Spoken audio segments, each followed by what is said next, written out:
Assalamualaikum warahmatullahi wabarakatuh, sahabat pelatihan yang berbahagia. Hari ini saya ingin menyampaikan materi terkait apa yang kita sebut dengan moderasi beragama dan pembangunan nasional.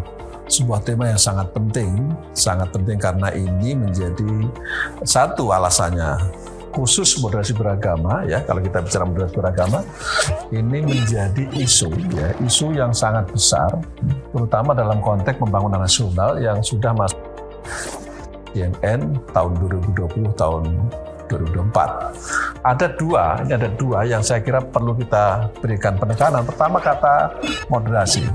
Ini kata moderasi ini, ya, sekali kata moderasi ini harus difahami bagaimana cara beragama yang moderat. Nah, mengapa ini penting disampaikan? Karena ada kecenderungan beragama di satu sisi, ada gejala orang beragama itu justru belakangan, ya, sekali lagi belakangan, ada kecenderungan yang menggunakan pendekatan-pendekatan yang terlalu ekstrim di satu sisi, ya. Ada juga yang cenderungnya terlalu yang kita sebut dengan lebih tekstualis. Jadi tekstualis itu juga sesuatu yang ada persoalan tersendiri, tapi terlalu ekstrim juga hal yang lain. Karenanya kemudian yang kita sasar dalam konteks tema ini adalah beragamanya. Beragama berarti lebih kepada pelaku umat. Saya harus menegaskan ini karena kalau agama sendiri sesungguhnya secara konseptual sudah pasti moderat, sudah pasti wasatiyah, sudah mengajarkan normativitas yang moderat, yang inklusif. Tapi problemnya kemudian bicara tentang beragamanya, itu orangnya atau isim fa'ilnya, ya. Nah, yang kedua di sini kalau kita lihat dari judul kita ini ada persoalan terkait dengan pembangunan nasional. Nah, kita tentu saja sangat paham dengan dua kata kunci pembangunan nasional ini. Pembangunan nasional yang sudah diusung berlangsung lama, sejak mulai Orde Lama, Orde Baru, seterusnya sampai sekarang reformasi, pasti mensyaratkan dua hal. Yakni satu adalah menyangkut tentang bagaimana kenyamanan, keharmonian umat, dan yang kedua ujungnya nanti bisa melahirkan kemakmuran. Tidak mungkin pembangunan nasional akan berjalan dengan baik kalau terjadi disharmoni antar umat beragama. Nah, makanya kemudian dalam konteks dua tema ini, moderasi beragama akan sangat berkontribusi bagi pembangunan nasional. Sahabat pelatihan yang saya hormati, saya ingin masuk pada tema berikutnya, ya, terkait dengan apa yang kita sebutkan indikator, ya. Ada indikator, ada empat indikator yang menjadi konsep moderasi beragama. Nah, empat itu adalah satu konsep ini, apa yang kita sebut dengan anti kekerasan, ya.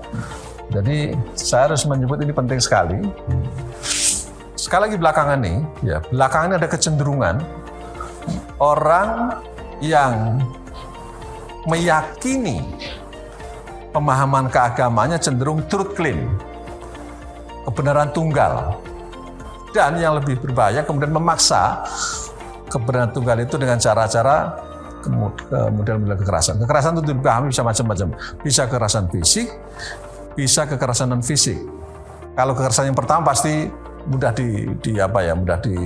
dilihat. Tapi yang tidak kalah berbahaya juga kekerasan non fisik, misalnya ujaran kebencian, kemudian cenderung membuat berita-berita yang sifatnya prasangka, kemudian penghinaan, bullying, dan macam-macam.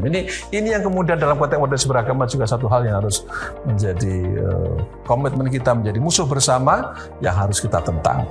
Nah, yang kedua, sahabat pelatihan yang saya hormati, komitmen kebangsaan, ya, komitmen kebangsaan ini sangat penting untuk kita jadikan indikator moderasi beragama karena ini akan berdampak kepada bagaimana semua kita, komponen bangsa ini, warga bangsa ini, menjadikan bangsanya itu harus bangsa yang dicintainya. Jangan sampai ada kecenderungan orang hidup di negara yang kita cintai ini, lahir di negara yang kita cintai, bahkan mungkin akan meninggal di negaranya sendiri, tapi kemudian justru dia melecehkan bangsanya sendiri, ya. Menghina bangsanya sendiri. membanding-banding dengan bangsa lain. Itu seringkali yang sering saya komentari, rumput tetangga lebih hijau daripada rumput kita. Padahal tetangga belum tentu punya rumput ya. Ini saya kira penting. Atau membanding-bandingkan. Ya jangan dibanding-bandingkan. Kita lahir di negara kita yang kita cintai. Komitmen kebangsaan harus menjadi satu hal yang kita kedepankan. Yang dalam bahasa agama kita sering sebut dengan hubbul watan minal iman ya. Orang barat sampai pada satu kesimpulan orang mereka antri ini kan bagaimana semua kita membangun komitmen kebangsaan, dan para sobat pelatihan yang hormati seharusnya ini sejak awal ditanamkan ya. Kalau kita guru ya di lingkungan pendidikan. Kita masih ingat dulu kalau tahun 80-an para guru kita itu sejak awal sudah menanamkan nilai kebangsaan melalui lagu-lagu tanah air ya, lagu-lagu cinta tanah air, lagu-lagu wajib. Nah, ini saya kira perlu kita bangkitkan lagi, karena memang membangun komitmen kebangsaan harus dirintis sejak usia kita masih di bangku TK, Rodotul Atfal, Bustanul Atfal, dan seterusnya. Sampai kemudian pada usia dewasa sangat terbiasa. Sahabat pelatihan, yang tidak kalah pentingnya kemudian orang yang punya komitmen kebangsaan akan melahirkan sikap ini, toleran. Nah, toleransi, mengapa kita perlu ini menjadi concern kita bersama? Negara kita ini jelas kita sudah tahu plural dalam banyak hal. Keberagamaannya luar biasa kaya. Ada sekian agama, minimal ada 5 agama ya yang berada di negara kita dan diakui secara regulasi. Bayangkan kalau kemudian terjadi satu sama lainnya tidak saling toleransi. Maka komitmen kebangsaan satu sisi, tapi sisi yang lain ya, toleransi adalah hal yang juga mutlak diperlukan dalam konteks membangun moderasi beragama. Hidup bisa toleran kalau dimulai dengan, dalam bahasa yang sering saya ungkapkan, membangun apa yang kita sebut dengan saling mengenal, ta'aruf. Dari ta'aruf, insya Allah munculkan toleransi. Tasamuh, dari tasamuh insya Allah melahirkan saling mencintai. Min ta'aruf ila tasamuh, min tasamuh ila tahabbu, kira-kira seperti itu. Dan yang terakhir, ini yang terakhir saya kira poin penting yang tidak kalah pentingnya dalam konsep membangun indikator moderasi beragama adalah kita harus ramah terhadap budaya lokal. Mengapa? Karena Indonesia kaya dengan budaya, suku, adat, dan budaya lokal adalah bagian dari kekayaan bangsa. Budaya lokal menjadi ciri bangsa ini yang lahir dari sekian banyak suku bahasa, sehingga budaya lokal juga satu hal yang harus kita pelihara menjadi aset bangsa. Seringkali kalau dalam Islam misalnya disebut dengan al-urf. Al-urf.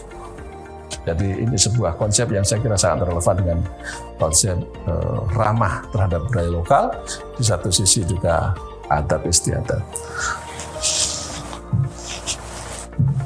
Saya ingin masuk pada tema berikutnya ya, yang ini juga penting.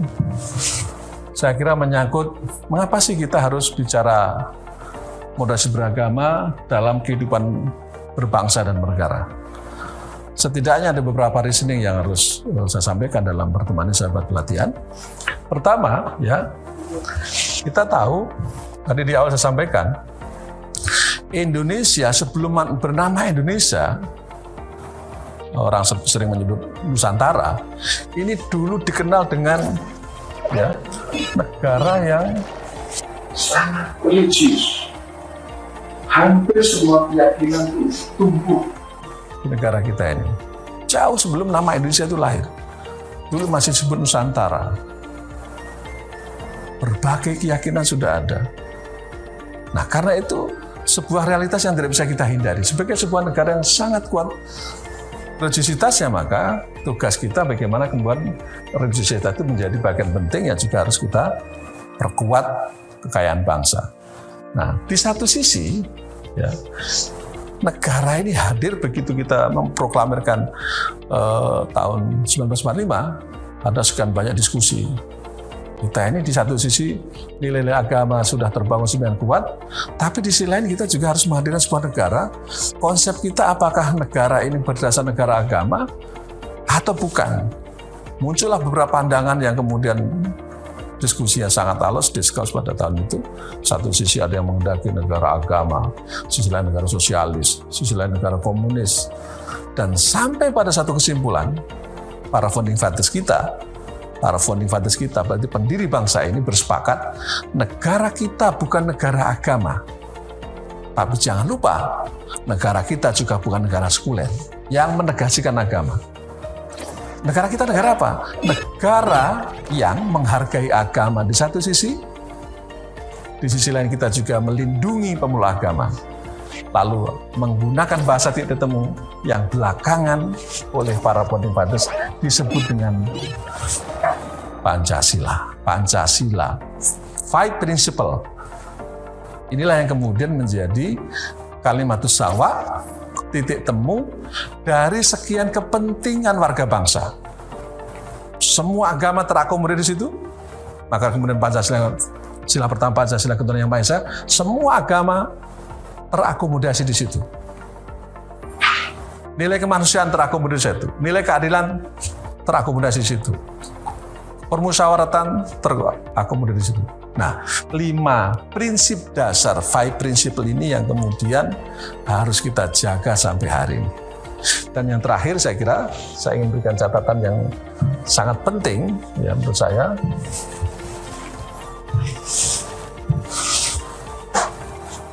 Nah